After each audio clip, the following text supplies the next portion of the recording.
Oh, all right, we're good. Wanna know, get into the flow, hop onto the podcast, chilling with the bros. Cause the ribbon never misses at a show. So if you coming, then you better up the pole. Rambling, these boys they always rambling, they always here hammering. Cameraman, cop the lens, dinner served up by the chef. We on the net to represent, Raiders here for Texas Tech. We the Ramblin Raiders, get your money up, then talk to me later. We living life. Chef in the lab. Yeah, I'm just in Cooking here up some locks. Hey, I went 4-0 last week. I'm cooking up some more locks, so y'all better ride and you better be ready. Yes, chef. We enjoy it, and most shows be fake, but we McCoy. Vegas slipping with my max play. SMU +1. Take the points against U of H. Easy hitter. Jeff, Joe, and Lane, about to run it so you know ya. Run it. About to run it so you know ya. Jeff, Lane, Get out of it, boss. Joe. Yeah, this the Raiders.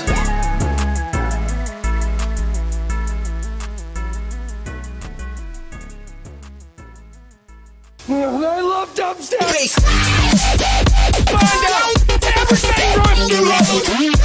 Oh my god, he on X Games mode.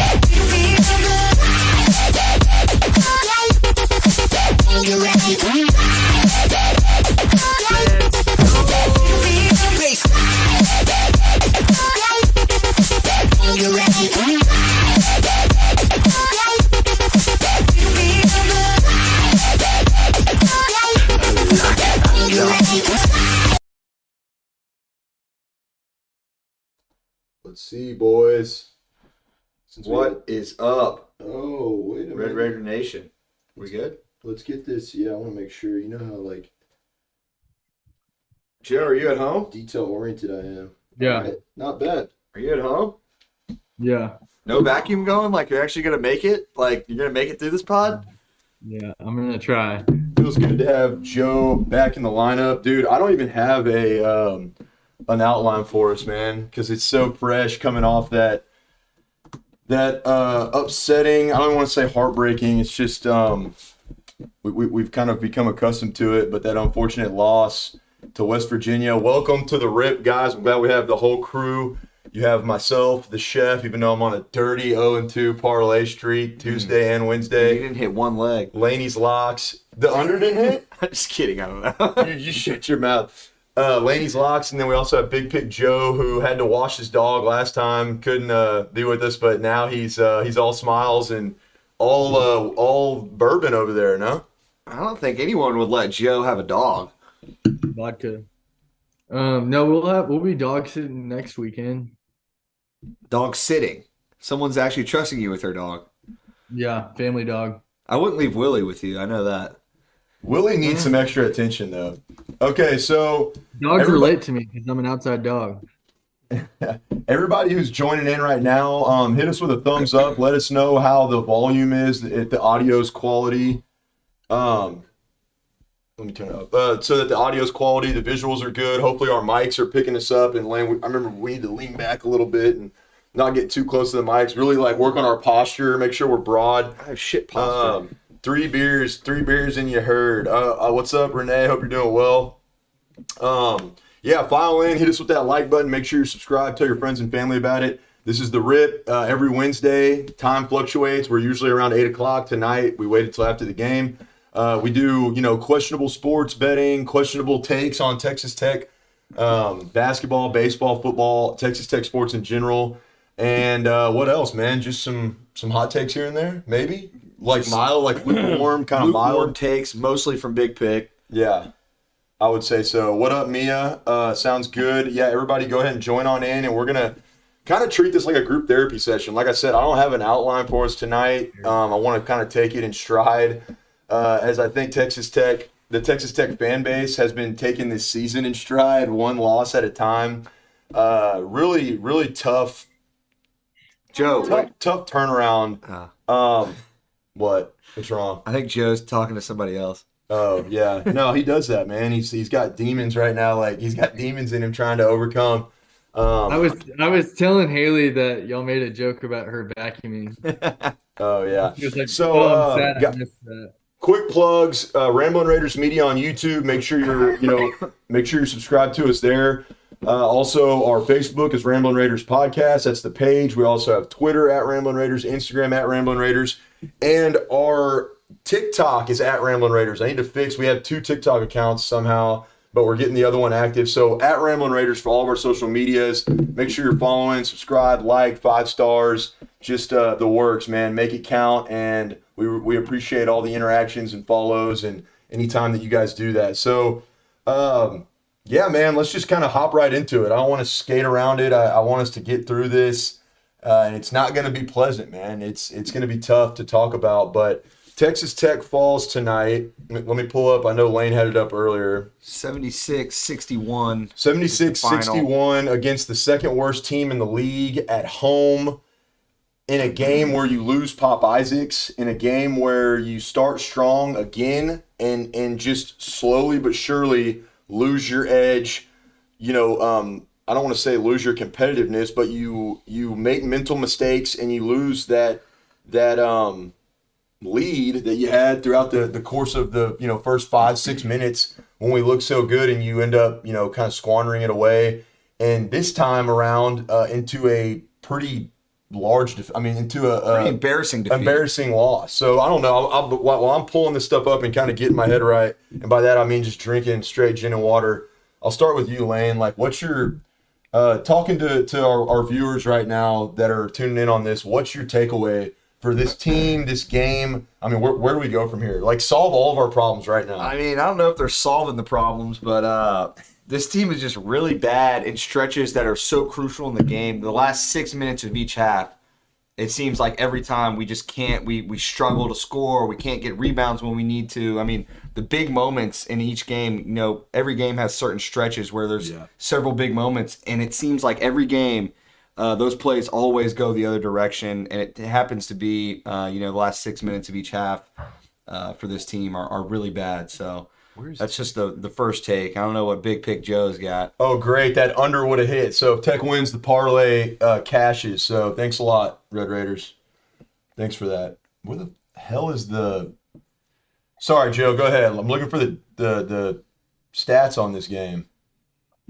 I just thought we couldn't guard anybody. I mean, we fouled them 26 times and couldn't rebound, couldn't defend, and couldn't make shots when we shoot.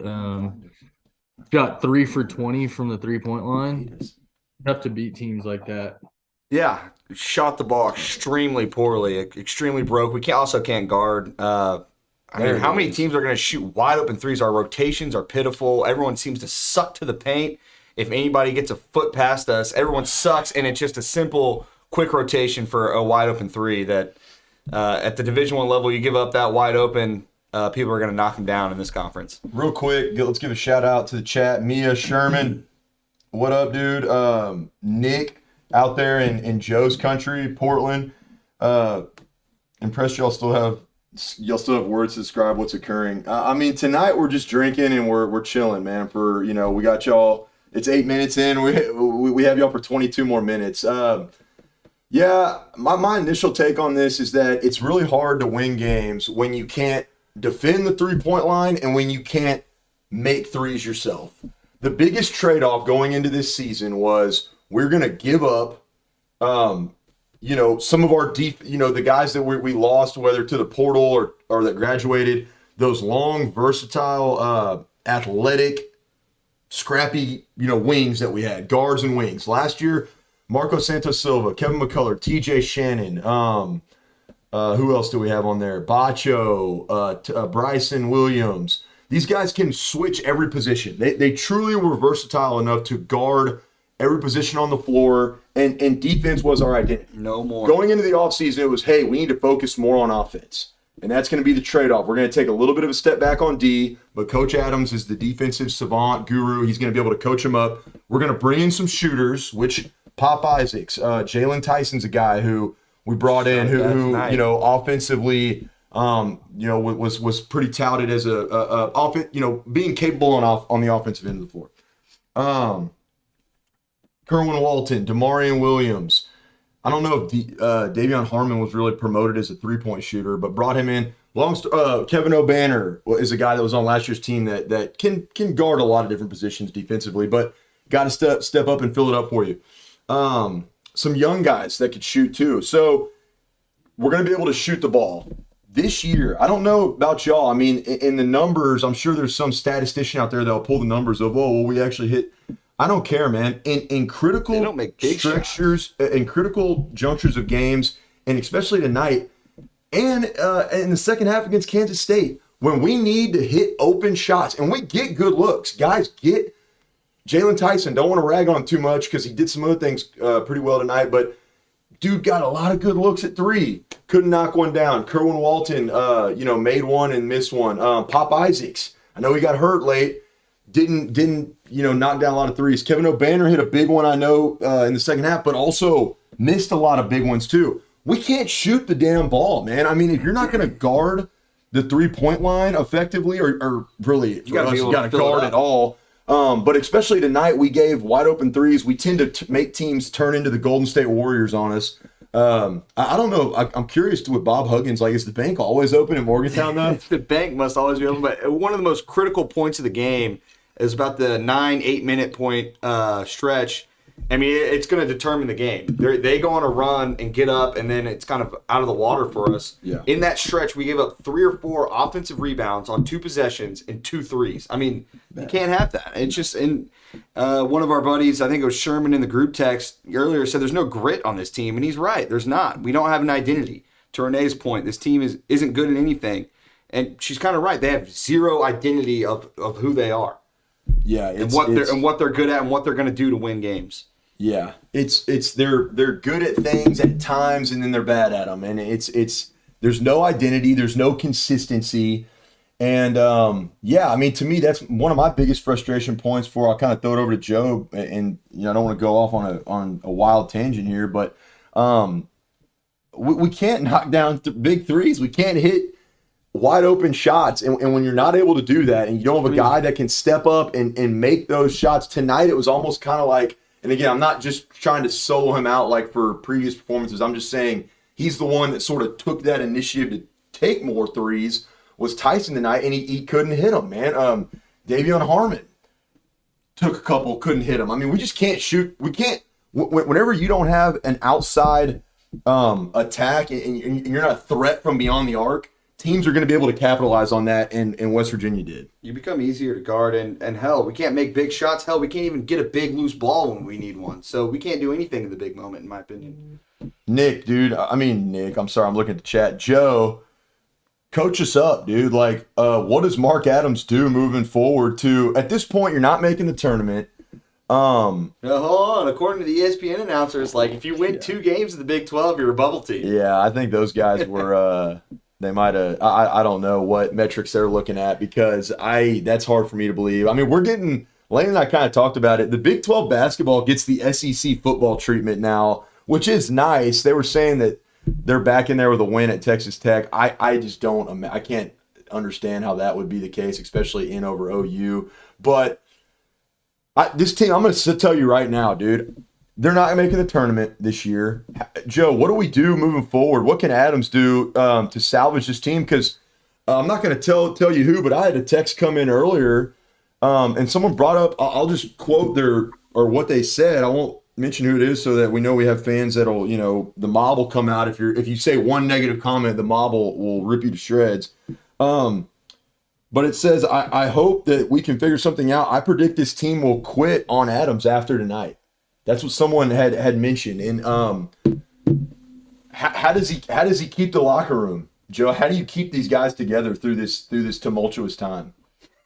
I mean, I don't think they'll quit on Adams. That seems like a stretch to me. I think one thing is sometimes our guards will just dribble the air out of the ball. If we can move it around, it makes it easier on our offense. We'll get some better shots, but it just seems like sometimes Harmon and Pop will just dribble, and then we'll get late in the shot clock and just not get anything good out of it.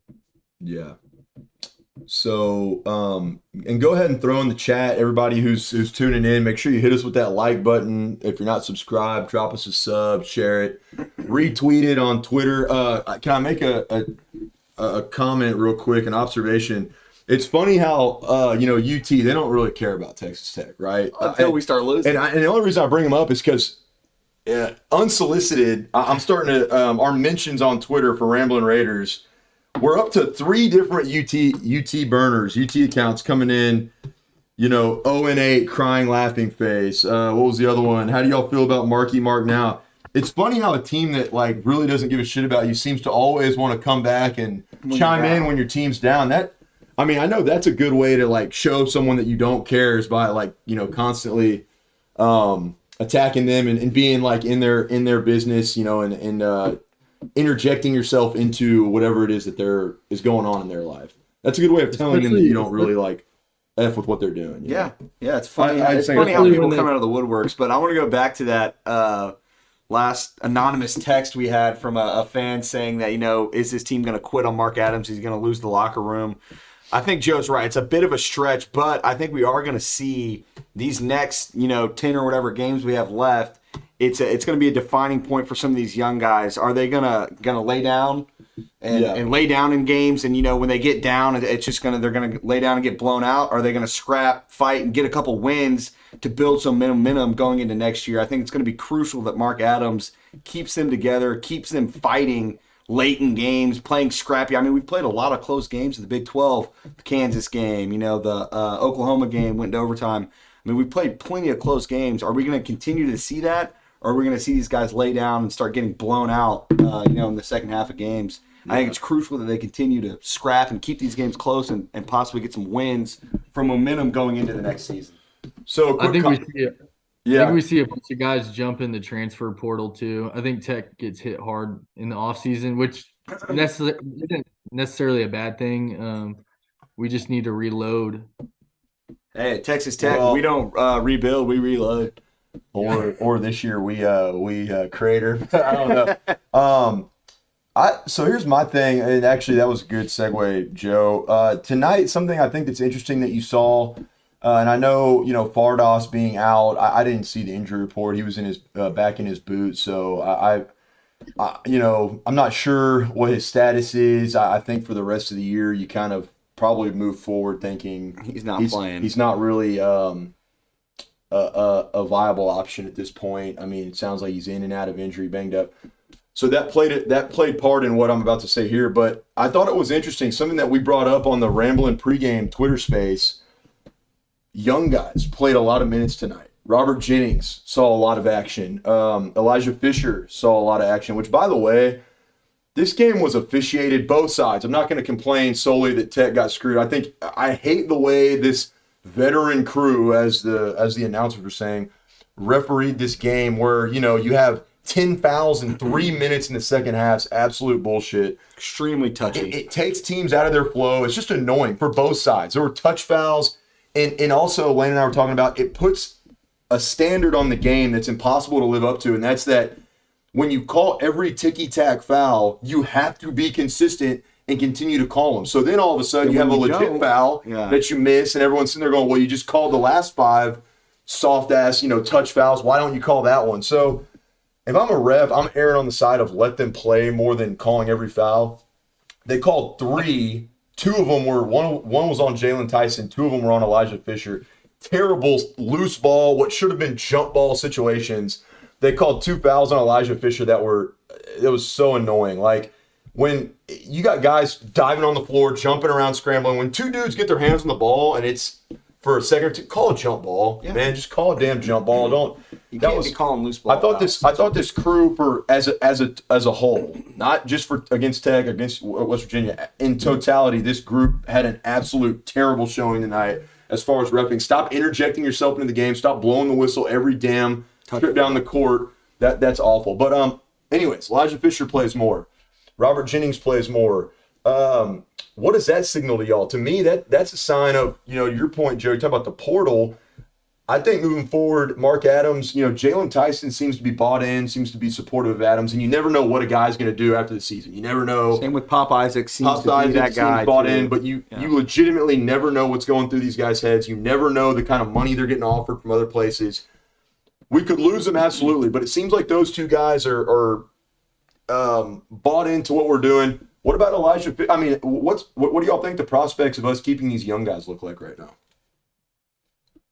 I think you see Elijah Fisher jump in the portal as soon as the season ends. I wouldn't be surprised if Fardas is gone. It would be a shame if we lost Pop. I wouldn't be all that surprised if he at least tested his options. Yeah. Yeah. Oh, See, does Fardas have another year? I'm not sure if he transfers, he's probably going to get an injury year if he sits out the rest of the year. Yeah. So, I mean, I think Fardas is gone, personally. I think the guys you got to watch out for, Robert Jennings and Elijah Fisher. Pop, I mean, Jackson's right. You never know what's going on through their head. I mean, he's obviously the best freshman on this team right now, so he's probably going to get there's going to be a lot of in his ear, hey, we can do this for you, and you just gotta hope Adams. You gotta hope Adams can secure him, but his dad seems to love Lubbock, so that's one thing we got going for us. His dad, I will say, I don't know his. I think Pop seems to be in tune, be in the vibe with Lubbock. I don't know his but his dad is a great follow on Twitter if you haven't already, man. He really enjoys the talent around Lubbock, like the scenery out there. All right, so. With that said, I'm going to go to the chat real quick. I'm kind of at a loss of words. Mia says, I am simply sad. Preach, sister, aren't we all? 0-8 feels worse from Renee. It says, feels worse when said out loud. If this team continues this way, I'm not sure you keep Adams at all. Too many resources in this program to be that bad. We can ask the question. I still think it's a little too early. Let's say he's got to get back to his identity before you start talking about finding. I mean, if you go these next couple of years and we're continually this bad on defense, yeah, obviously. But if he's able to get back to his identity, recruit his guys for his defense, and get him back in the system, we start playing good defense again. I'll say this: if you go winless in conference, that's tough. Yeah. I don't think he gets fired. I do not think Adams in any world gets fired.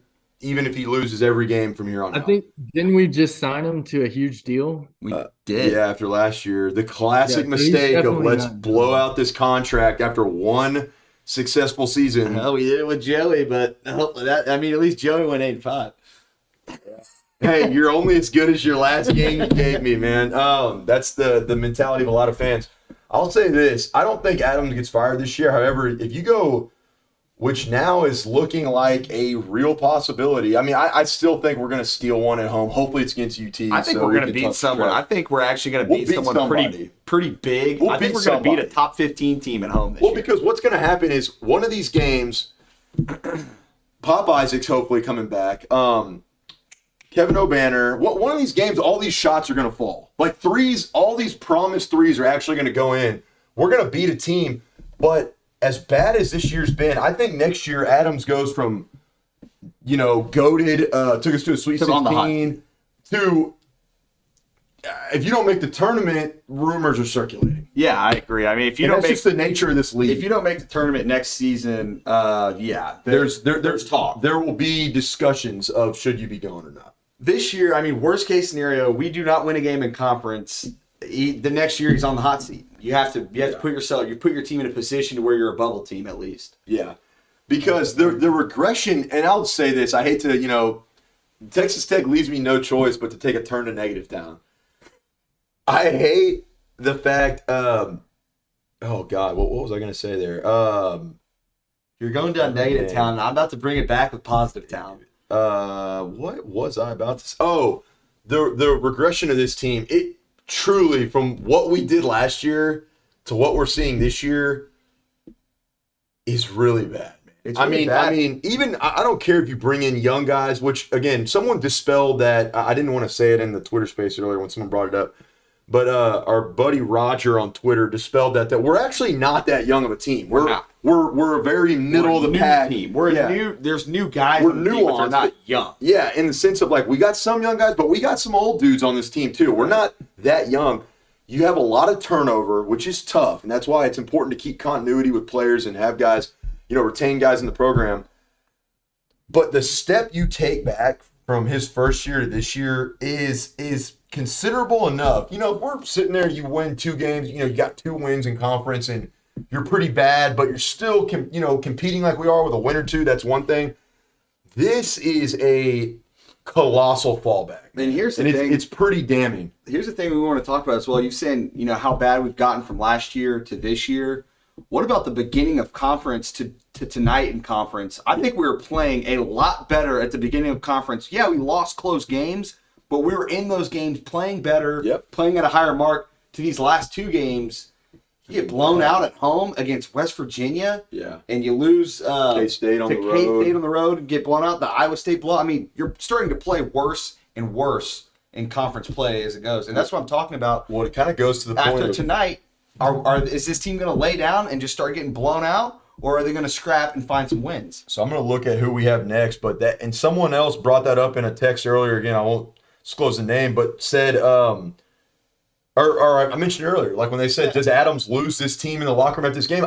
I think to Lane's point, you're going to really find out in this next game if these guys are bought in. Or F it. It's this season is a wash. We're kicking it. It's over. Or if they're going to continue to scrap for Adams. Now, that's a turn down negative town. Let's take a turn down positive town. Bring us back. I'm going to give the Red Raider fans something to hold on to. I predict. I said it a little bit. I don't know if I want to make sure everyone heard me. I predict this team will beat a top 15 team at home. Someone's going down to us. So we have Iowa State, Baylor. Hell, we could beat them on the road. Kansas We're going to State. beat one good team. We have Iowa State at home, Texas at home, and TCU at home. Kansas State as well. One of those teams is going down. Please let it be UT. Jackasses. UT would be sick. How'd y'all feel about the gray jerseys? I didn't like them. Wasn't a huge fan. As my boy Nick Thompson would say, you shouldn't wear jerseys that aren't in your color scheme. So not only it's part of the thing where teams try to incorporate black and their colors aren't like red and black or something. It's great. That's great for us. We need to stop it. Our colors are red and black. We have great colors. Like, just go with it. So what y'all are saying is not only do we lose our mojo, as far as our ability to play together and this team's performance on the court, but we lost our swag with our appearance as well. We didn't even look good. We don't even lose with in style anymore. Yeah, we looked like shit. How bad can things get, man? We're at 27 minutes here. I don't want to go past 30. I mean, I'm going to sit here and sound like a broken record. We talked about it tonight. Inability to knock down perimeter shots. Inability, and I will touch real quick, going back to Lane's point, guarding the 3-point line, guys. What we saw tonight, it's not even an issue with the no middle defense. It's doubling at inopportune times, setting yourself up for sucking to the paint. Sucking to the paint. I mean, at what point, and I don't know if it's because of the switching scheme, guys are getting lost and confused, and their natural instinct and reaction is to bite, come down, in a switch instead of out. But this is the best league, the best conference in college basketball. Teams are going to be able to shoot the ball consistently. You cannot have these kind of mental mistakes on defense. And multiple times tonight, we saw guys leaving for no reason, and doubling at the top of the 3-point line, at the top of the key, doubling in no man's land, kind of in the 3-point line extended, doubling in these areas where it's not necessary. All it takes is one quick swing pass, boom, a guy gets a wide open look. Skip. I mean, and what do you know? Make those passes at this level. I mean, come on. We take a team like West Virginia who hasn't been shooting at a high clip and make them look like the Golden State Warriors out there. Yeah, another thing I noticed too with the switching, we talked about Adams maybe switching it up because not everybody can guard. We can't switch everybody at this point. Yeah. But guys seemed confused on whether they should switch or not. It seemed like a thing. It was kind of a miscommunication breakdown. They would go to switch, and then that guy would stick with his man. They wouldn't switch. It seemed like a miscommunication going on. They've got to figure it out quick. Well, it puts us out of position to rebound too. Absolutely. we got killed on the glass tonight. Good. I mean, spot on, Joe. And he said earlier, and I'm kind of with Joe to this extent, talking about, you said, I don't blame Adams as much as, like, sometimes I think our guys just are not either picking up his schemes or able to execute, the vision of what it is, we're trying to accomplish from a schematic standpoint. That's a good word, schematically. Schematically, we're not able Adams to. isn't out there making the plays and shooting shots. I mean, Yeah. that's my biggest issue with the coaching complaint. It's like he can only do so much. Yeah. At the end of the day, the players got to go out there and perform. Yeah, to me, it seems like, I don't know if I'm almost at the point where it's, hey guys, we're going to man up and just, if there's like a ball screen, you can hedge it and we'll do a hedge or something and like kind of play basic helpline defense. But like you have your guy, I'm about to go back to 5-on-5 little dribblers. You have your dude and you guard his ass and you can help help the helper or whatever, do the help line. But the thing that was killing me tonight is you have guys biting down in the paint when a dude is at the 3-point line extended, looking to make a move, and all of a sudden there was one with KJ Adams where he sits there and wings it to the corner, catch, shoot, Bust. He busts it, dude. He drains it, and it's like Adams, why? That's your guy. That is your guy in the corner. Why are you so far in the paint? I'm not trying to single out Adams because everybody does it. It's almost like or what's his name? Oh, KJ Allen, not Adams. I'm thinking KJ Adams from Kansas. Allen, sorry, KJ Allen. I don't know if it's ingrained in them in practice, if it's part of their X's and O's or whatever, but like you got guys sucking to the middle. That dude over there in the corner can stroke it. He can shoot the shit out of the ball. You have to know in the back of your head, I got to be able to close. I got to be able to get out to that guy. I got to be able to get out to him. I understand help line. You got to be on the help line, and that's part of it. Your rotations have to be solid, but you cannot overcommit. You cannot go over that line of over. And KJ Allen got caught doing it. Several guys got caught just sucking to penetration. 3-4 guys sucking to penetration. Easy kick out, easy swing for a three. Joe's right. That puts you out of position to make rebounds. And that's why we got killed on the offensive glass late. It starts to add up pretty quick. All right, you guys talk. While I load this up, y'all give out some final thoughts. Joe? Maybe one thing Adams can do to make it easier on these guys is throw in like maybe a zone, a 2-3. I mean, at some point you gotta try something. You gotta mix it up. We're not good on ball defenders. I saw a lot tonight. Like we'll get beat on the dribble and then we'll just start grabbing guys. And that's just not like years in the past. You didn't see that from Tech defense. We were always pretty good on the ball and maybe Adams tries something new to make it easier on those guys. You run a zone. You gotta. I think you gotta start getting creative if you're Adams. I mean, how many times are you gonna sit there and watch the same thing happen over again, and how many games you're gonna lose in a row before you start going, hey, let's get creative. Let's start trying something else to get these guys in a better position to win. Well, I think he's got to be of the mind of like, hey man, these guys cannot run my shit. They can't run my stuff. Which like when he does have guys that can run his stuff, great. He's great. We know what they can do. So now it comes down to when your personnel is not able to match your system. Your system. How do you adapt? You got to get creative this season and go back to the recruiting board and recruit guys that can do what you want. And I'm with Joe. I don't think Adams is. Do I think there's questions about this season, the way it's going, and some of the off-court issues, perhaps as well. Something or like the adjustment aspect of it, all these things. Sure. Do I think Adams is a bad coach? No, dude. What we saw last year from that team and those guys.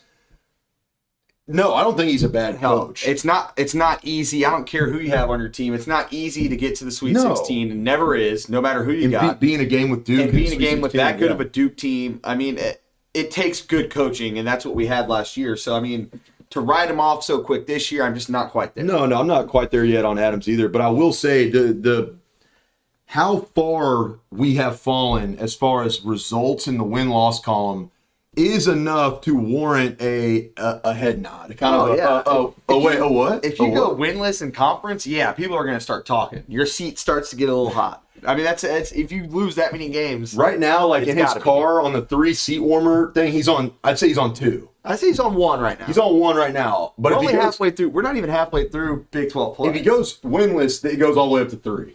Yes. 3 and like AC's off and like no windows up in the dead of No. summer in Houston. And like you're sweating ass. Guys, ramblinraiders.com. Go check out our write-ups on there. We also have our merch.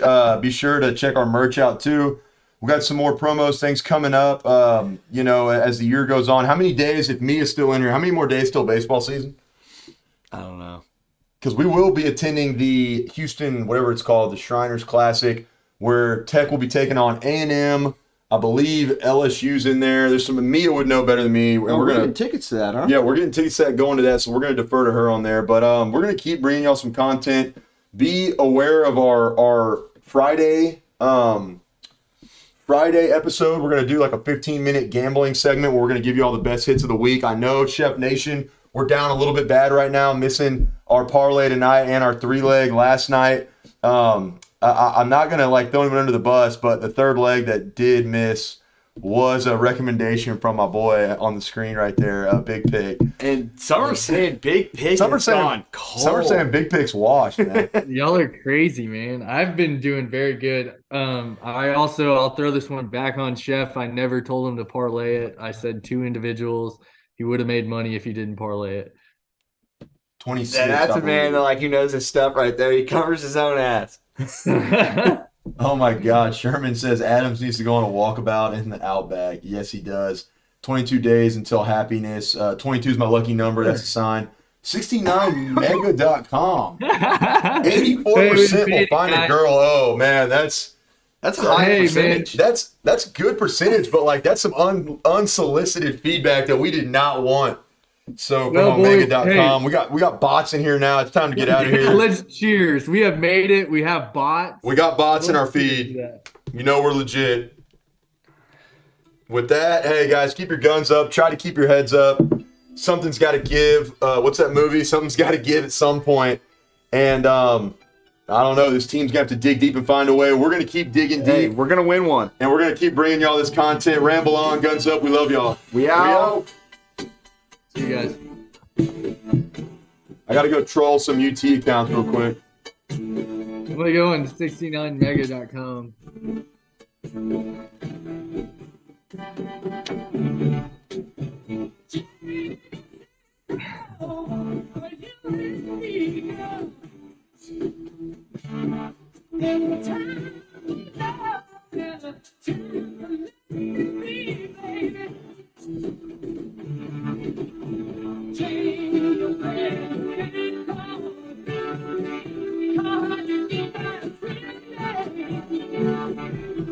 All right, guys.